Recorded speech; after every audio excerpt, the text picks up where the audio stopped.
नमस्कार, मैं Chandrabhan Prajapati, lecturer mechanical engineering, government polytechnic Bargarh Chitrakoot. एक बार फिर से कैट कैम के इस 8वें ई लेक्चर में हार्दिक स्वागत एवं अभिनंदन करता हूं। तो जैसा कि मैं पिछले वीडियोस में चैप्टर 5 हमने फिनिश कर दिया था, तो आज नया चैप्टर 6 जो आपके सिलेबस के अकॉर्डिंग है वो है रैपिड प्रोटोटाइपिंग। तो रैपिड प्रोटोटाइपिंग का ये पहला लेक्चर है जिसको हम आज शुरू करने जा रहे हैं। तो जैसा कि आप स्क्रीन पर देख पा रहे हैं, पाठ विवरण सिलेबस दिया हुआ है जो आपके सिलेबस में मेंशन है BTE UP के अकॉर्डिंग। तो इसमें लिखा है 3D प्रिंटिंग आपका है, फ्यूज्ड डिपोजिशन मॉडलिंग है, लेमिनेटेड ऑब्जेक्ट मैन्युफैक्चरिंग है, सेलेक्टिव लेज़र सिंटरिंग है, स्टीरियो लिथोग्राफी है और बॉल 322 पार्टिकल मैन्युफैक्चरिंग है।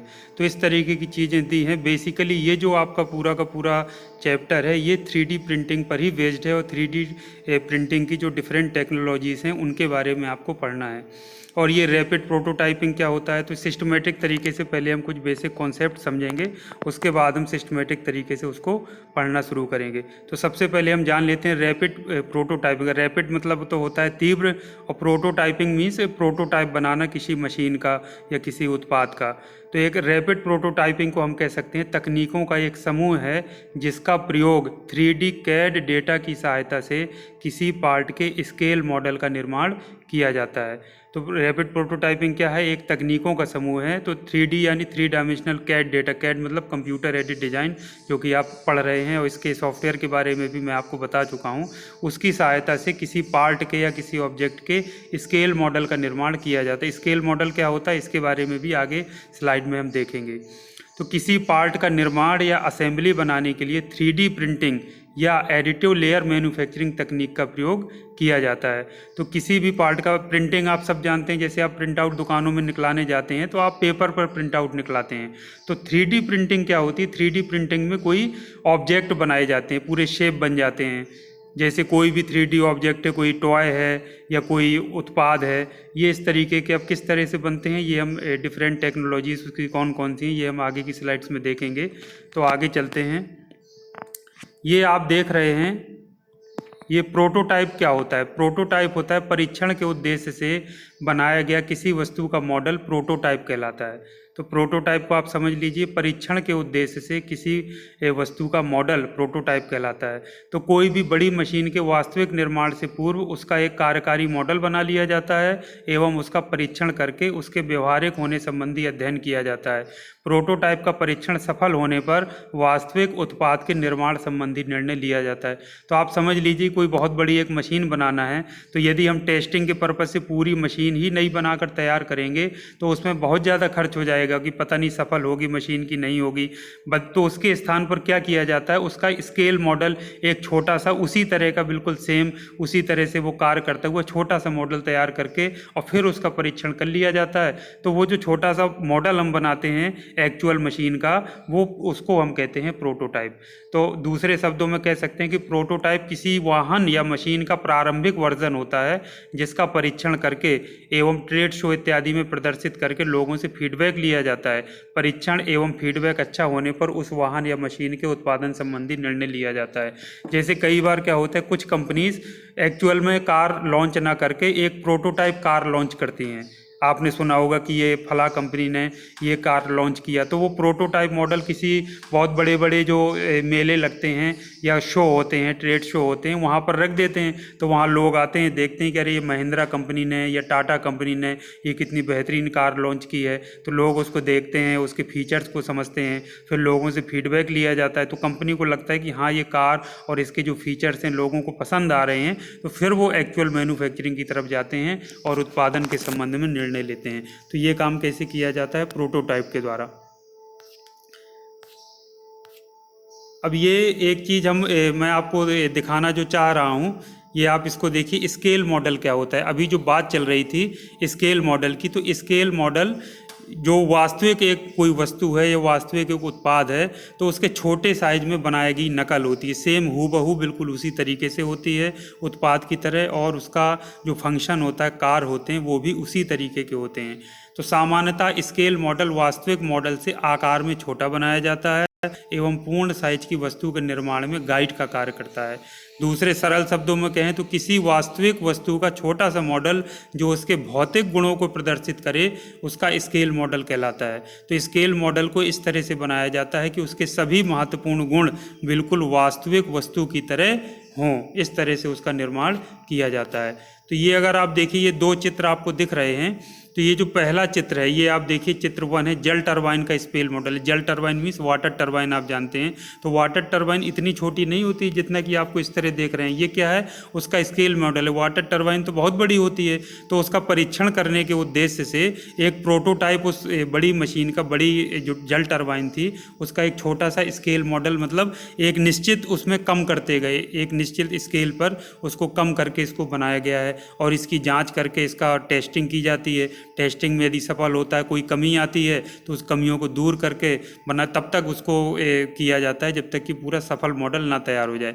जब पूरी तरह सफल हो जाता है तो फिर उसको वास्तविक मशीन को या टरबाइन को बनाया जाता है। ये आप दूसरी तरफ अगर आप देखें तो ये हवाई जहाज़ का एक स्केल मॉडल दिख रहा है। अब आप जानते हैं कि हवाई जहाज़ तो बहुत बड़ा होता है, इतना छोटा तो नहीं होता है। लेकिन हवाई जहाज़ एक्चुअल बनाने की बजाय उसमें यदि कुछ नए फीचर्स डालने हैं या कोई कमी आ रही है तो वो करके उसका टेस्टिंग किया जाता है। विंड टनल होती है, उसमें टेस्टिंग कर ली जाती है और उसको देख लिया जाता है उसमें क्या कमियाँ आ रही हैं या कौन कौन से उसमें इंपॉर्टेंट अपडेट किए जा सकते हैं। तो ये सब चीज़ें टेस्ट करने के बाद उसको फिर एक्चुअल एरोप्लेन का निर्माण किया जाता है। तो ये जो आप सामने स्क्रीन पर देख पा रहे हैं, ये हवाई जहाज़ या एरोप्लेन का स्केल मॉडल है। तो स्केल मॉडल आपको मैंने बता दिया कि किसी वास्तविक वस्तु का छोटा सा मॉडल होता है जो उसके वास्तविक भौतिक गुणों को प्रदर्शित करता है। अब ये एडिटिव लेयर मैन्युफैक्चरिंग क्या होती है, ये बड़ा इंपॉर्टेंट है, तो इसको ज़रा समझ ले। एडिटिव मीन्स होता है ऐड, मतलब किसी चीज़ को जोड़ते जाना। लेयर मतलब होती है परत, मैन्युफैक्चरिंग मतलब होता है उत्पादन।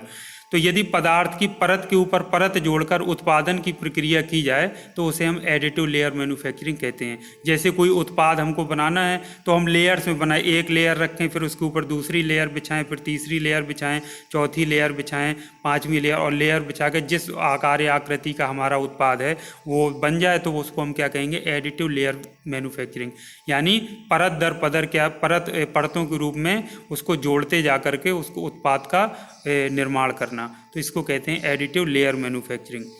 तो 3D प्रिंटिंग के अंतर्गत क्या है, कंप्यूटर नियंत्रण के द्वारा पदार्थ की परत पर परत जोड़कर 3 डायमेंशनल उत्पाद का निर्माण किया जाता है। तो एडिटिव लेयर मैन्युफैक्चरिंग के द्वारा क्या किया जाता है, 3D प्रिंटिंग की जाती है, या हम कह सकते हैं कि 3D प्रिंटिंग के अंतर्गत एडिटिव लेयर मैन्युफैक्चरिंग का तकनीक का प्रयोग करके उत्पाद का निर्माण किया जाता है। अब एक होता है जैसे एडिटिव मैन्युफैक्चरिंग होती है, उसी तरह से सब्ट्रैक्टिव मैन्युफैक्चरिंग होती है। सब्ट्रैक्टिव मतलब कोई चीज़ घटाना, हटाना।